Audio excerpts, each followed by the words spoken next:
Daj nos! Bravo! Te stole! Stole! Ne ide meni ništa, baci ga 3 put gore, ajmo! Diži ga gore, ajde! Baci ga,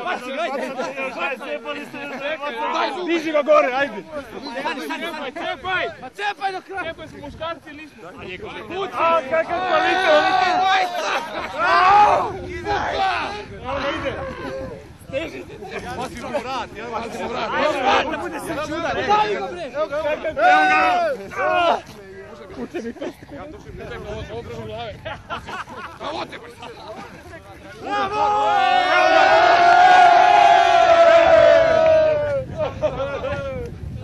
Ajde ga bacimo, ajde! Ajde!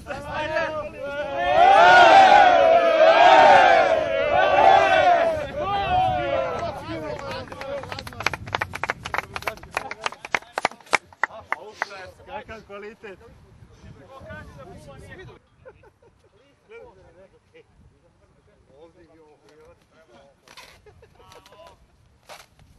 Ljubo, ti radi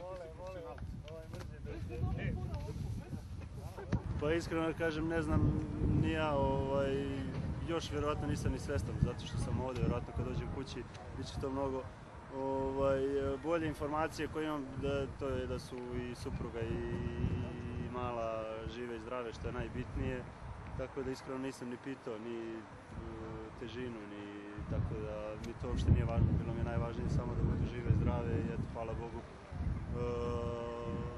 tako je bilo. Druga čerkica, Sljedeća sin. Pa ja se nadam, ako Bog da, bit će sin. Pa jesu, bilo je i u sobi, ja sam saznao negdje oko pred polazak sam na trening, tako da bilo je u sobi, bilo je i sad, tako da imaju do 2 dana da mi nađu novu opremu, inače sačekat ću ih u Beogradu, što nema čemu trebiti. Pa vraću se ponedjeljak, s obzirom da je nedelja, bit će verovatno posle utakmice neki oporavak, ponedjeljak je slobodan dan.